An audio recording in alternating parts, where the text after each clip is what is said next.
بسم اللہ الرحمن الرحیم۔ السلام علیکم ورحمۃ اللہ وبرکاتہ۔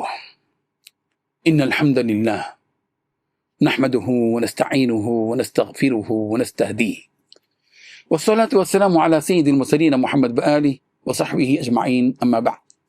حاضرین و ناظرین، یہ درس قرآن نمبر 425 ہے اور آج سورۃ النساء کی صرف ایک آیت کی تلاوت و تشریح کی جائے گی، آیت نمبر 102۔ اعوذ باللہ من الشیطان الرجیم، بسم اللہ الرحمن الرحیم۔ وَإِذَا كُنْتَ فِيهِمْ فَأَقَمْتَ لَهُمُ الصَّلَاةَ فَلْتَقُمْ طَائِفَةٌ منهم معك وليأخذوا أسلحتهم فإذا سجدوا فليكونوا من ورائكم ولتأت طائفة أخرى لم يصلوا فليصلوا معك وليأخذوا حذرهم وأسلحتهم وَدَّ الَّذِينَ كَفَرُوا لَوْ تَغْفُلُونَ عَنْ أَسْلِحَتِكُمْ وَأَمْتِعَتِكُمْ فَيَمِيلُونَ عَلَيْكُمْ مَيْلَةً وَاحِدَةً وَلَا جُنَاحَ عَلَيْكُمْ إِن كان بكم أذى من مطر أو كنتم مرضى أن تضعوا أسلحتكم وخذوا حذركم إن الله أعد للكافرين عذابا مهينا صدق اللہ العظیم۔ لفظی ترجمہ یوں ہے، وَإِذَا كُنْتَ، اور جب ہوں آپ، فیہم ان میں، فَأَقَمْتَ پھر آپ قائم کریں، لہم ان کے لیے، الصلاۃ نماز، فَلْتَقُمْ تو چاہیے کہ کھڑی ہو، طائفۃ ایک جماعت، منہم ان میں سے، معک آپ کے ساتھ، وَلْيَأْخُذُوا اور چاہیے کہ ساتھ لے لے وہ، أَسْلِحَتَهُمْ اپنے ہتھیار، فَإِذَا سَجَدُوا پھر جب وہ سجدہ کر لے، فَلْيَكُونُوا تو ہو جائے، مِن وَرَائِكُمْ تمہارے پیچھے، وَلْتَأْتِ اور چاہیے کہ آئے، طَائِفَةٌ أُخْرَى دوسری جماعت، لم یصلوا کہ نہیں اس نے پڑھی، فَلْيُصَلُّوا تو وہ نماز پڑھے، معک آپ کے ساتھ، وَلْيَأْخُذُوا اور چاہیے کہ لے لے، حِذْرَهُمْ اپنا بچاؤ، وَأَسْلِحَتَهُمْ اور اپنے ہتھیار، وَدَّ الَّذِينَ كَفَرُوا چاہتے ہیں وہ لوگ جنہوں نے کفر کیا، لو تغفلون عن اسلحتکم کہ تم غافل ہو جاؤ اپنے اسلحے سے، وامتعتکم اور اپنے سامان سے، فیمیلون تو پھر وہ ٹوٹ پڑے، علیکم تم پر،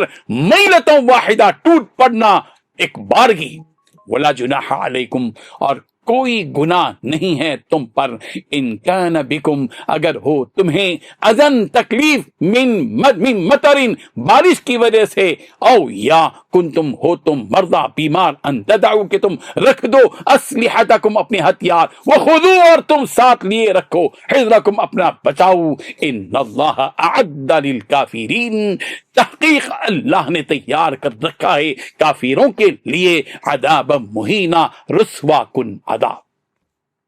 ترجمہ یوں ہے، اور اے پیغمبر جب تم ان مجاہدین کے لشکر میں ہو اور ان کو نماز پڑھانے لگو تو چاہیے کہ ان کی ایک جماعت تمہارے ساتھ مسلح ہو کر کھڑی رہے، مسلح ہو کر کھڑی رہے، جب وہ سجدہ کر چکے تو تم سے پیچھے چلے جائیں، اور دوسری جماعت جس نے نماز نہیں پڑھی ان کی جگہ آ جائے اور ہوشیار مسلح ہو کر تمہارے ساتھ نماز ادا کرے۔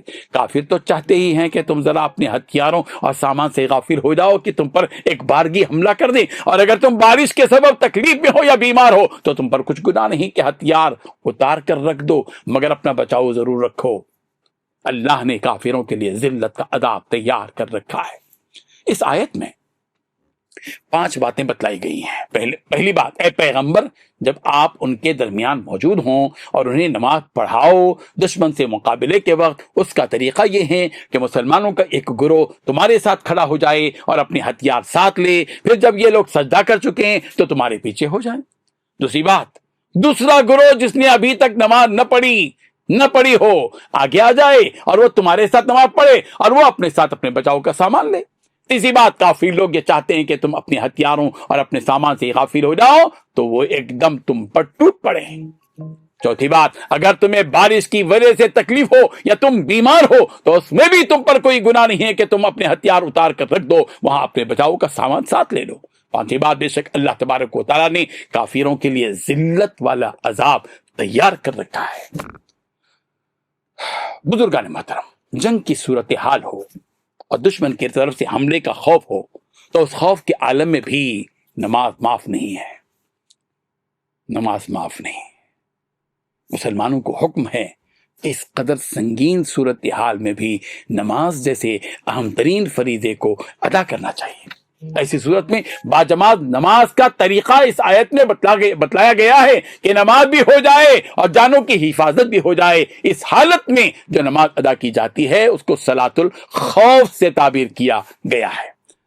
حضرت ابو عیاش زرقی رضی اللہ عنہ سے منقول ہے، وہ کہتے ہیں کہ ہم رسول رحمت صلی اللہ علیہ وسلم کے ساتھ مقام عصفان میں تھے، سامنے سے مشرکین آ گئے۔ یہ لوگ ایسی جگہ تھے جو ہمارے اور ہمارے قبیلے کے درمیان تھی۔ رسول رحمت صلی اللہ علیہ وسلم نے ہم کو ظہر کی نماز پڑھائی تو مشرکین کہنے لگے کہ ہم نے غلطی کی، جب یہ لوگ نماز پڑھ رہے تھے اس وقت ان پر حملہ کر دیتے، ان کو تو ہمارے حملے کا خیال بھی نہ تھا۔ پھر کہنے لگے کہ ابھی ایک اور نماز آنے والی ہے، یعنی نماز عصر۔ وہ نماز مسلمانوں کو اپنے بیٹوں اور اپنی جانوں سے بھی زیادہ محبوب ہے۔ جب یہ لوگ اس نماز میں مشغول ہو جائیں گے تو ان پر حملہ کر دیا جائے۔ حضرت جبرائیل علیہ السلام ظہر اور عصر کے درمیان یہ آیت لے کر نازل ہوئے۔ اللہ اکبر۔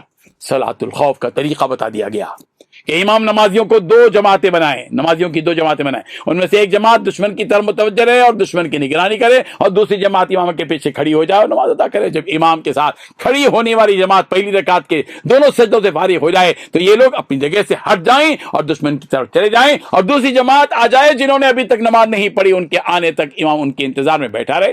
اب یہ گروہ ایک رکعت امام کے ساتھ پڑھے، امام سلام پھیر دے، امام کی دو رکعتیں ہو گئیں اور دونوں جماعتوں کی ایک ایک۔ اب یہ دوسری جماعت سلام پھیرے بغیر دشمن کی طرف چلی جائے اور پہلی جماعت آ جائے جس کی ایک رکعت باقی ہے، یہ اپنی باقی ایک رکعت پڑھ کر سلام پھیر دے اور دشمن کی طرف چلی جائے۔ پھر دوسری جماعت آئے اور وہ بھی ایک رکعت پوری کر لے۔ کہنے کا مقصد یہ ہے کہ دشمن سامنے ہو، جنگ کا ماحول ہو، جانم پر لالے پڑے ہوئے ہوں، مگر ایسے وقت میں بھی نماز کو باجماعت قائم کرتے ہوئے یہ تلقین امت محمدیہ کو کی گئی کہ تمہیں ایسے وقت میں بھی نماز نہیں چھوڑنی چاہیے۔